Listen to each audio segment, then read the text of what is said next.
Bienvenue pour cette vidéo-homélie sur la chaîne de l'unité pastorale de Stockel-au-Bois, avec l'homélie de l'abbé Mawey qui nous parlera aussi de la radio RCF Bruxelles qu'il a créée avec Tommy Scholtes il y a 25 ans. Nous entendrons Clotilde Nissens, président de RCF Bruxelles, Jacques Gallois, fortement impliqué dans les médias chrétiens, et dans une vidéo séparée disponible ce week-end, Emmanuel Tourpe pour une réflexion profonde et étonnante sur la communication dans l'Église. Bonne vidéo, au pluriel.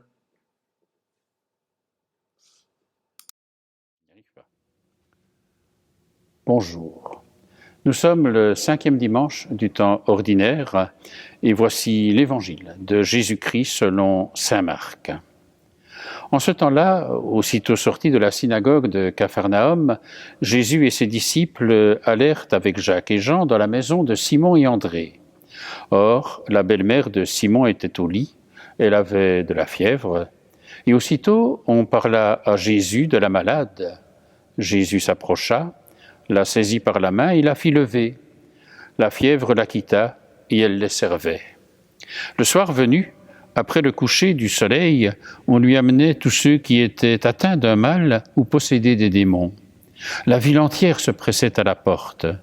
Il guérit beaucoup de gens atteints de toutes sortes de maladies et il expulsa beaucoup de démons. Il empêchait les démons de parler parce qu'ils savaient, eux, qui il était. Le lendemain, Jésus se leva, bien avant l'aube. Il sortit et se rendit dans un endroit désert. Et là, il priait. Simon et ceux qui étaient avec lui partirent à sa recherche. Ils le trouvent et lui disent « Tout le monde te cherche ». Jésus leur dit « Allons ailleurs, dans les villages voisins, afin que là aussi je proclame l'Évangile, car c'est pour cela que je suis sorti. » Et il parcourut toute la Galilée, proclamant l'Évangile dans leur synagogue et expulsant les démons. Acclamons cette parole de Dieu. Louange à toi, Seigneur Jésus.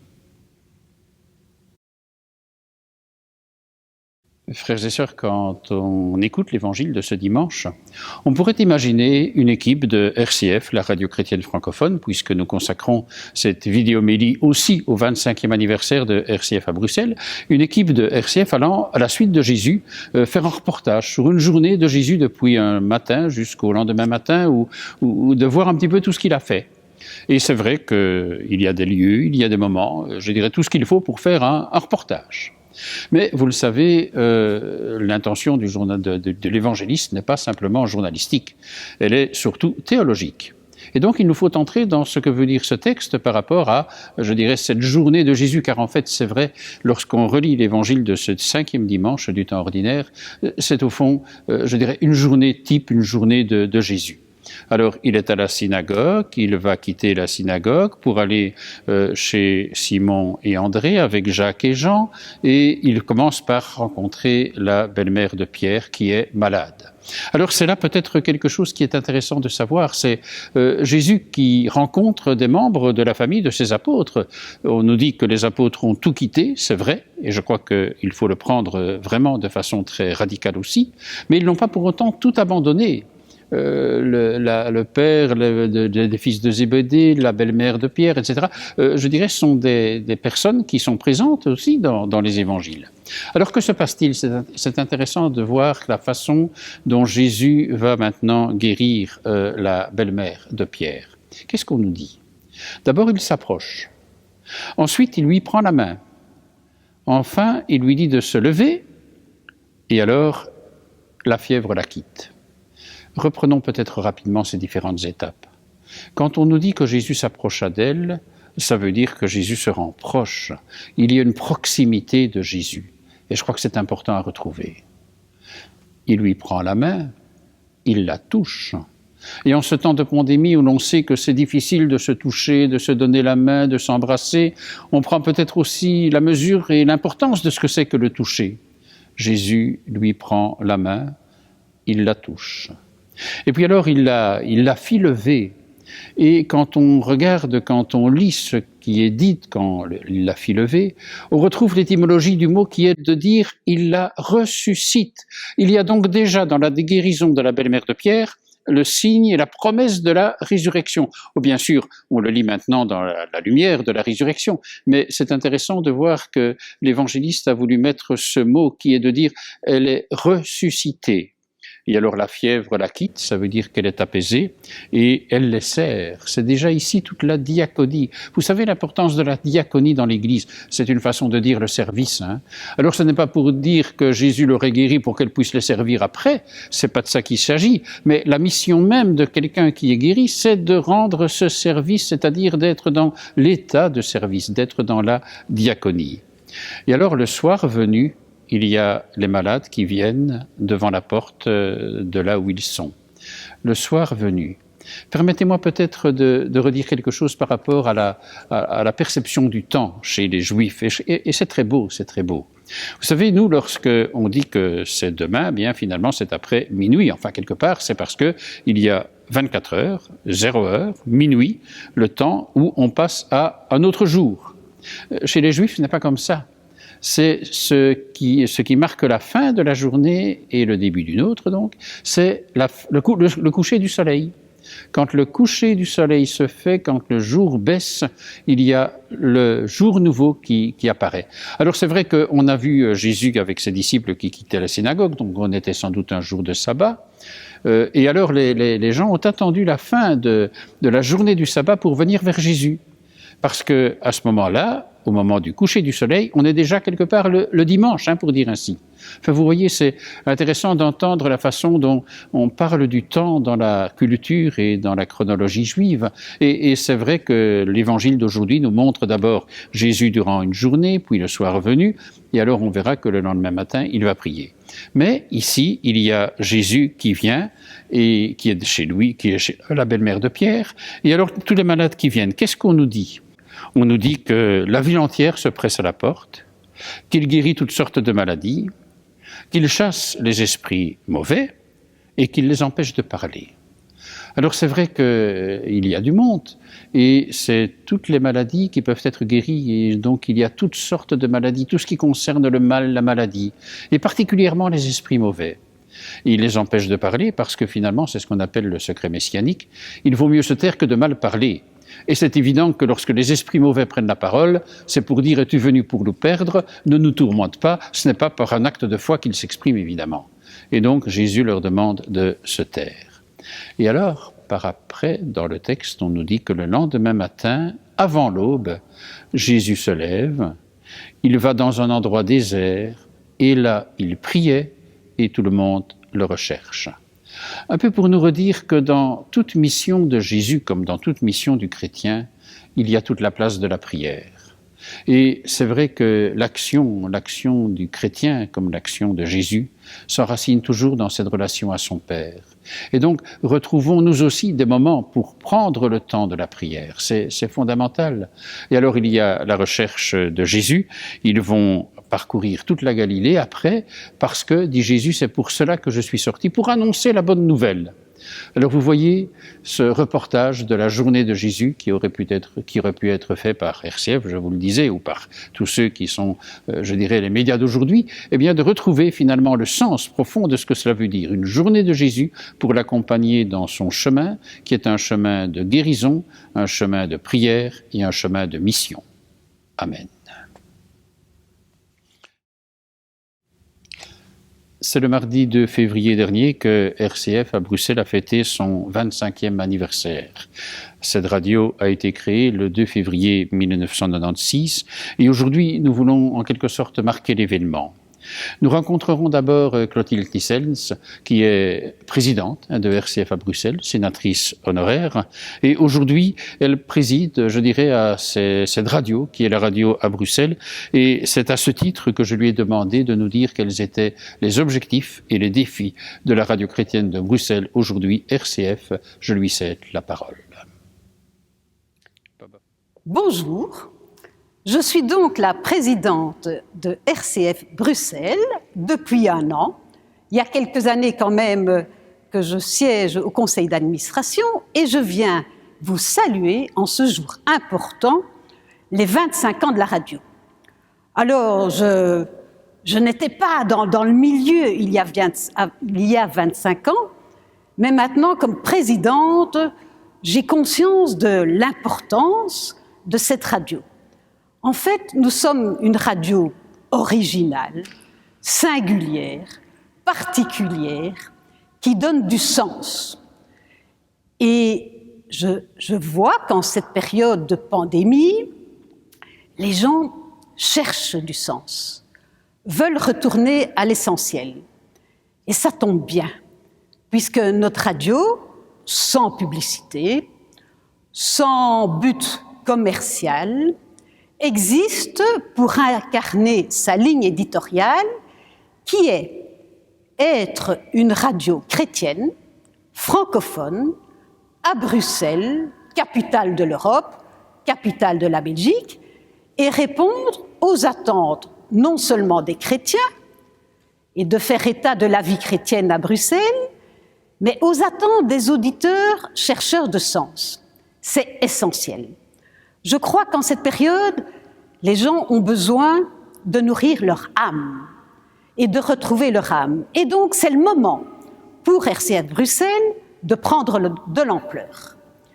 Notre radio est une petite radio associative composée de 5 personnes, pas beaucoup de salariés, mais de 70, 65 bénévoles qui vont et viennent et proposent des émissions.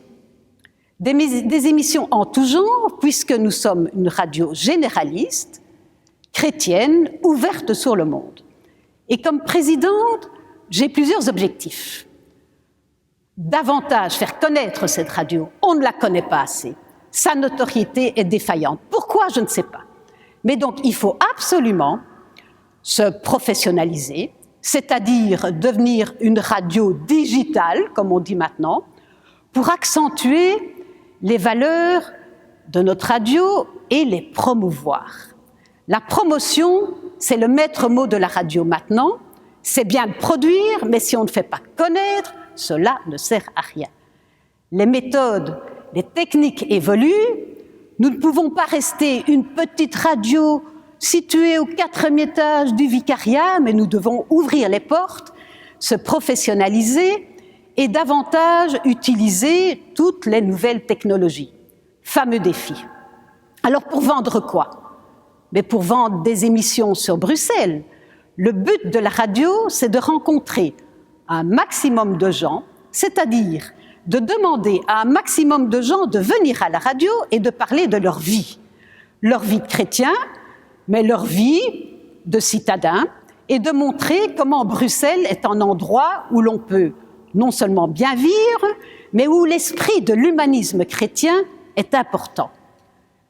Je crois que les valeurs chrétiennes sont primordiales. On pourrait même parler de valeurs écologiques. Depuis que le pape a ouvert sur le monde et nous a lancé à la tête une encyclique sur l'écologie, je crois que nous sentons que nous sommes au cœur de l'humain, au cœur de la nature, et qu'avec ce dynamisme du pape François, nous devons retrouver un nouvel élan. Le message de la radio est juste, le message de la radio est vrai, le message de la radio est humain et donne du bonheur. J'en suis convaincue. Alors, un défi, réorganiser la radio, attirer à nous non seulement les habitués de la radio, mais d'autres personnes.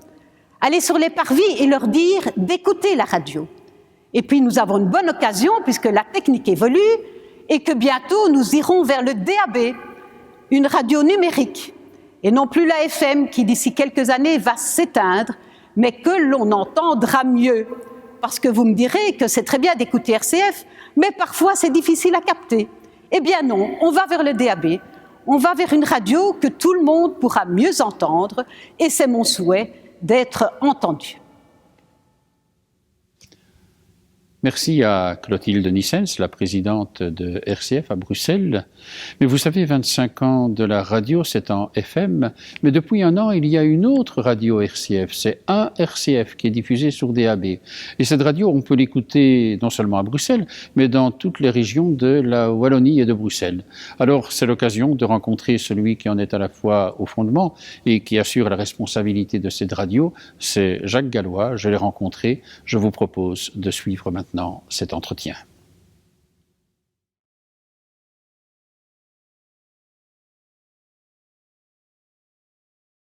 Jacques Gallois, nous fêtons ces jours-ci le 25e anniversaire de RCF à Bruxelles. C'est une étape, bien sûr.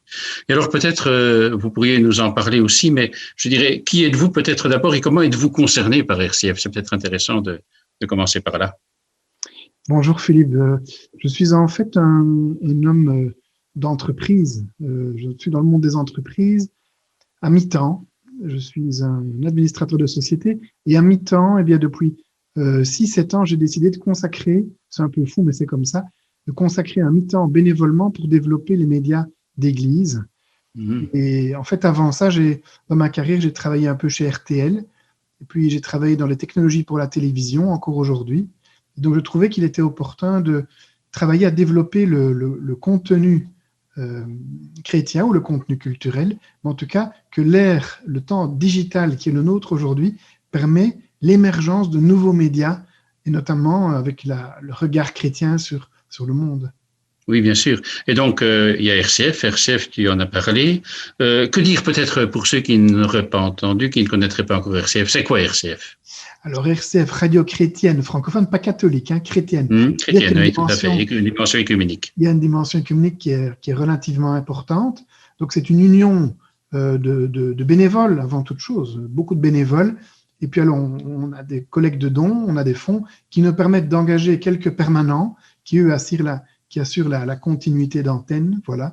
Et donc, radio chrétienne francophone qui propose une palette de contenu assez varié. Donc, il y a 25% de spirituel ou de contenu chrétien, pas plus qu'un quart.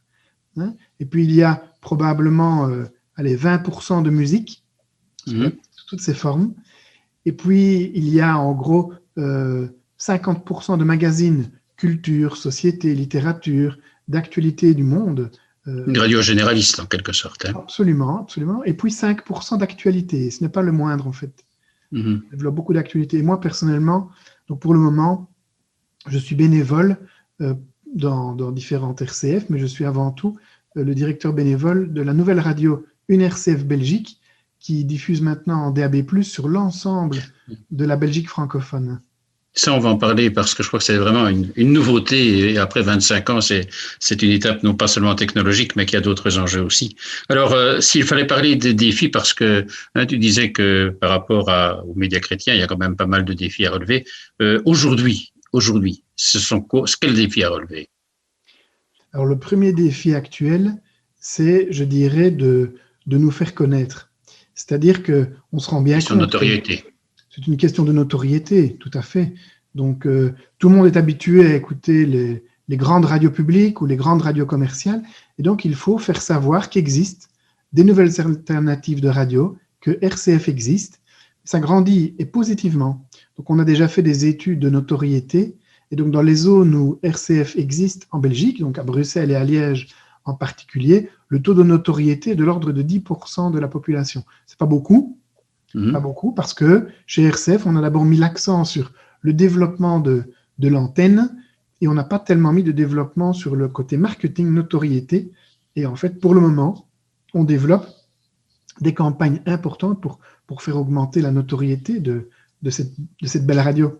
Mais oui, tu parles de Bruxelles, de Liège. On peut ajouter Namur issu de Luxembourg pour la Belgique. Oui, tout à fait. Bastogne, qui a été une antenne importante. Oui, tout à fait.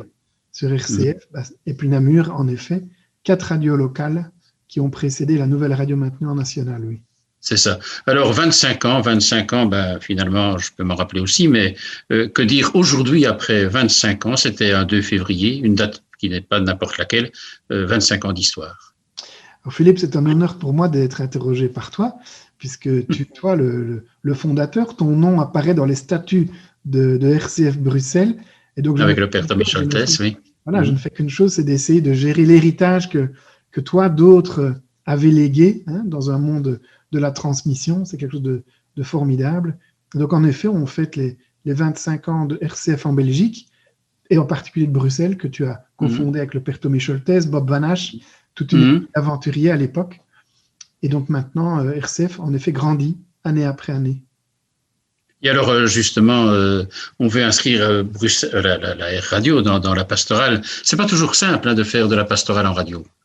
Ou de la radio en pastorale, peu importe. Oui, mais la radio, c'est de la radio. Il ne faut pas vouloir mélanger les styles non plus. Donc, le métier de la radio, c'est de proposer des contenus de manière professionnelle, des interviews journalistiques, de proposer tout le monde, différents points de vue, des débats. Voilà. Donc, bien sûr, il y a la prière du matin, qui est l'émission probablement la plus écoutée. C'est le podcast le plus écouté de loin. La prière du matin. C'est important à souligner, oui. Oui, on peut le dire. Voilà. Le chapelet de Lourdes l'après-midi est également très suivi à l'antenne. Il est diffusé également le soir à 20h. Mais voilà, le gros de la grille, ce sont des magazines de brassage, de culture, de société, d'invités, de débats, de grands témoins aussi. Nous pensons que chez RCF, c'est très important de présenter des témoignages et ne pas être nécessairement dans le côté strass et paillettes que l'on voit dans les grands médias commerciaux, mais de proposer des gens qui ont des propos, donc des gens qui ont des contenus, des gens qui ont de la charpente intellectuelle, qui peuvent rentrer dans un débat, qui peuvent faire avancer. Alors je comprends que ça n'intéresse peut-être pas l'ensemble de la population, on n'est pas une radio de divertissement avant toute chose, même s'il y a du divertissement. Donc ça, c'est la proposition de RCF, donc un regard positif sur le monde, et avec un regard aussi espiègle sur un tas de choses. Par exemple, on a maintenant une émission 100% bio, Philippe. 100% bio. Ça veut dire quoi, ça? Eh bien, on pourrait dire que c'est une émission qui traite de l'alimentation bio et du respect de l'environnement. Alors, on fait ça avec une association qui s'appelle Nature et Progrès, et on fait ça dans la lignée de Laudato Si. C'est ça. Plutôt que d'appeler une émission Laudato Si, on appelle ça 100% bio, mais dans le fond, on rejoint l'être humain dans ce qu'il est, dans ce qu'il aime de faire, absolument. Oui. Et peut-être de dire, on prend le temps à RCF, ce sont des interviews qui prennent un peu le temps, on ne va pas faire des choses en 1 minute et demie. Exactement, c'est important. Et vous savez, beaucoup de politiciens qui passent maintenant sur l'antenne de RCF, quasi tous nous disent, c'est incroyable, chez vous, j'ai pu dire ce que je voulais. De tous les partis, on a reçu tous les partis, évidemment parfois dans des débats, on n'est pas obligé d'être d'accord avec eux, mais tous nous disent, c'est incroyable, mais chez vous, je ne suis ni agressé et j'ai le temps de pouvoir dire ce que j'ai à dire. Le vrai débat. Alors peut-être aussi cette dimension qui m'a toujours frappé de l'Église universelle, d'abord avec des radios en France, elles sont nombreuses, plus d'une 60aine je crois, ou à peu près, enfin dans ce chiffre-là, et Radio Vatican qui est en lien, ou plutôt RCF en lien avec le Vatican. Tout à fait, c'est un peu le phénomène des poupées russes. Il y a comme ça plusieurs étages à la fusée, plusieurs poupées russes emboîtées. Alors la base, évidemment, c'est l'ancrage local de nos radios. C'est très important. Donc Bruxelles est fondamentale, capitale de l'Europe, capitale du pays. Donc un ancrage local très très fort. Puis on a maintenant une couche belge, avec des actualités belges, toutes les heures qui couvrent l'actualité belge francophone. On a une couche française, donc le matin dans la matinale, on navigue entre Lyon, Paris, et puis la couche universelle, avec le journal de Radio Vatican, qui est probablement, enfin personnellement, je suis peut-être pas objectif, mais c'est probablement un des meilleurs journaux radio que je puisse écouter à 8h30, 13h et 18h. 18h. Des correspondants partout dans le monde, je crois que c'est important aussi. Justement, par rapport au DAB, on en parlait là tout à l'heure, c'est un petit peu ton enfant en quelque sorte aussi. Alors une nouvelle radio, on parle carrément d'une nouvelle radio, un mot là-dessus, enfin plus qu'un mot là-dessus. Voilà. Alors la télévision, si vous vous rappelez, on avait des râteaux sur le toit, et puis aujourd'hui on a des décodeurs à la maison. Eh bien la radio, elle est encore à l'époque du râteau. Donc la FM, c'est une onde analogique hertzienne, et donc aujourd'hui il y a une migration technologique importante, et on passe vers le décodeur de la radio. Donc ça s'appelle le DAB, voilà, Digital Audio Broadcasting, tout simplement. Mais donc c'est tout simplement le passage d'une vieille technologie à une technologie beaucoup plus neuve, contemporaine, qui a 3 gros avantages. Le premier, c'est la qualité du son, qui est largement supérieure. Le deuxième, c'est que ça utilise moins d'espace dans l'air. Donc, plutôt que d'avoir une radio sur un espace, on peut en mettre 8. Donc, on peut multiplier l'offre de radio. Et le troisième avantage du DAB+, c'est qu'il est gratuit. Alors que quand vous streamez avec un téléphone mobile ou par Internet, vous devez payer les gigas qui arrivent. Et puis, je pourrais dire aussi que le DAB+, est complètement anonyme. Donc, quand vous êtes avec votre smartphone, on sait exactement ce que vous écoutez, quoi et quand. Alors qu'en DAB+, c'est complètement anonyme. C'est important pour le respect de la vie privée. Et on peut prendre cela en poche et partir avec la radio comme on la met sur le téléphone? Alors, la radio se met soit sur une petite radio portative, soit surtout dans les voitures. Aujourd'hui, il y a une directive européenne qui oblige toute nouvelle voiture à être vendue avec un récepteur DAB+. C'est ça. Alors peut-être une conséquence aussi pour RCF, c'est d'être audible maintenant dans, pas seulement à Bruxelles, Liège, Namur et Bastogne, mais partout dans la région francophone. Oui, c'est incroyable. Donc en fait, tout simplement, la technologie évolue et donc le gouvernement, avec les grands réseaux, ont ouvert ou ont créé une architecture en DAB pour couvrir l'ensemble du pays. Bon, ce n'est pas non plus un grand libéralisme, hein. Ils ont créé 5 nouvelles places pour 5 radios. Ils auraient pu multiplier le nombre de radios par 2 ou 3, ils auraient pu en créer 15, mais non, c'est pas comme ça. Ils ont voulu en créer uniquement 5. Donc nous avons postulé avec RCF, hein, avec le soutien de radios locales, en particulier de Bruxelles, de Liège, et aussi avec le plein soutien de la Conférence des évêques de Belgique, qui a vu l'opportunité d'être présent sur un média de masse. Donc nous avons postulé, et Philippe, en fait, on a gagné. On est repris parmi les 5 radios, et il y a beaucoup de déçus, hein, beaucoup de postulants qui n'ont pas... Il y avait des critères là qu'il fallait faire valoir. Oui, j'ai dû passer des soirées, des nuits à compléter des dossiers dans des classeurs épais. Il a fallu simuler des grilles de programme, des budgets. C'était vraiment un gros dossier. On monte de catégorie, si vous voulez. Hein. Donc, ça. Les locales, c'est comme du football en provincial. Puis avec le réseau, on passe directement en première division. Donc, les contraintes sont largement supérieures. On redevient tout petit avec les grands réseaux. Donc voilà, ça demande un gros travail. Il y a toute une équipe qui se bouge derrière. Oui. Et c'est toute une équipe qui a obtenu ce dossier. Hein. Donc, c'est remarquable. On fait cette interview dans le cadre des 25 ans, c'est vrai, mais aussi dans le cadre d'une situation qui n'est pas simple avec la pandémie d'aujourd'hui. Est-ce que quelles ont été les conséquences, je dirais, de cette pandémie sur la vie de la radio, ses programmes peut-être, et comment être présent à la situation pandémique d'aujourd'hui? Alors, ça dépend si on prend le point de vue de l'auditeur ou le point de vue du producteur bénévole de la radio. Donc, pour l'auditeur, en fait, pendant la pandémie, il a pu compter sur un programme continu, riche, et avec des audiences en très forte progression. Donc, on a observé au printemps dernier un doublement de toutes nos audiences digitales, par exemple.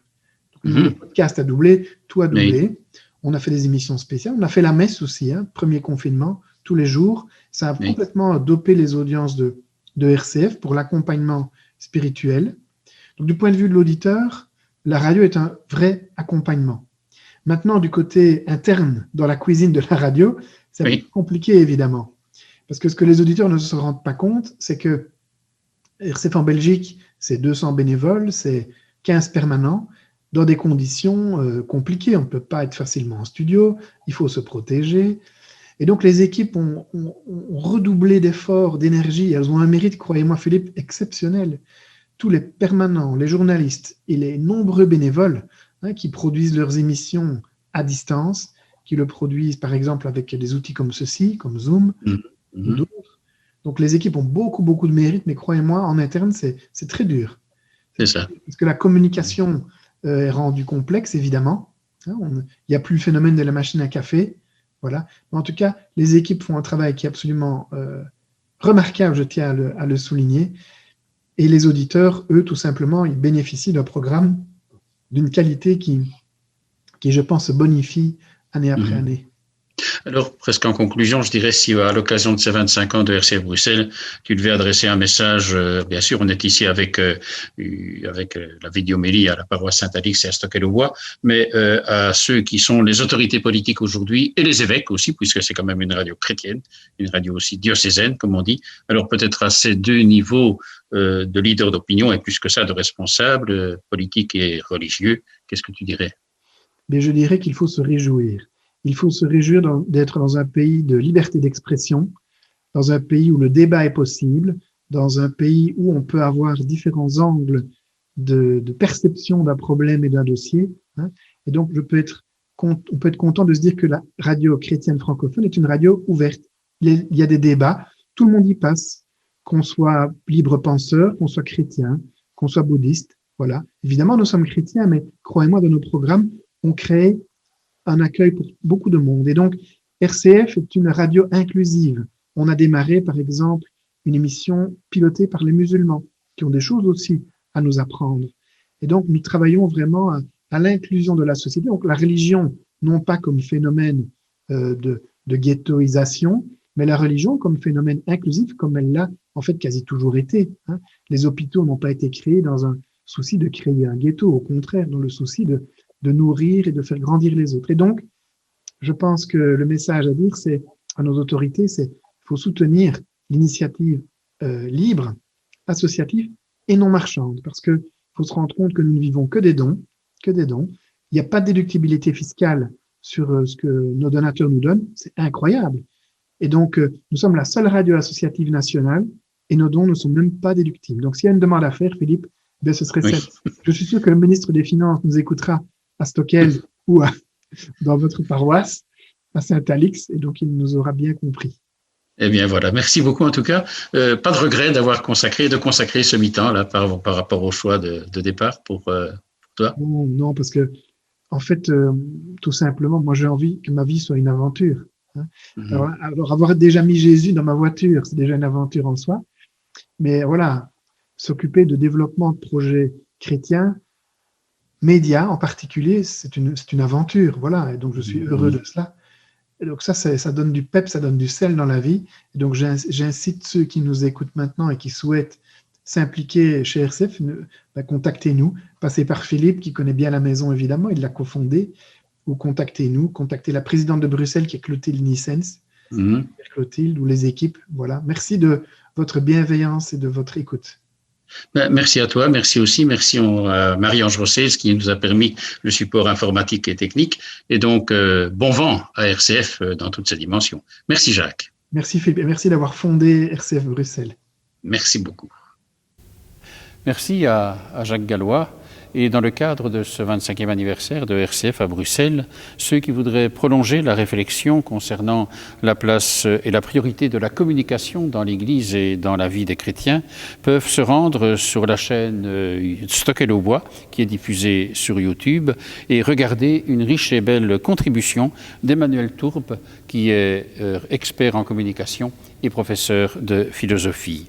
En parlant de la façon dont les chrétiens doivent être présents dans les médias, vous entendrez Emmanuel dire qu'il n'est pas seulement question que les chrétiens soient bons, mais il faut, dit-il, qu'ils soient les meilleurs. Alors, pour respecter le souhait d'Emmanuel Tourpe, nous vous demandons de ne pas partager cette réflexion, dont le but est d'abord de nourrir le cœur et l'esprit, la prière et la réflexion de tous les youtubeurs, finalement, que cette vidéo veut rejoindre aujourd'hui sur le sens de la communication dans l'Église. Alors, merci de prendre le temps de voir cette contribution d'Emmanuel Tourpe ce week-end. Nous retirerons cette vidéo à partir du lundi 8 février, mais je vous en souhaite un bon visionnement, une belle réflexion à partir de ce que nous a apporté Emmanuel Tourpe. Et nous allons maintenant conclure notre vidéomélie de ce dimanche par la prière, qui est celle, bien sûr, de ce 5e dimanche du temps ordinaire.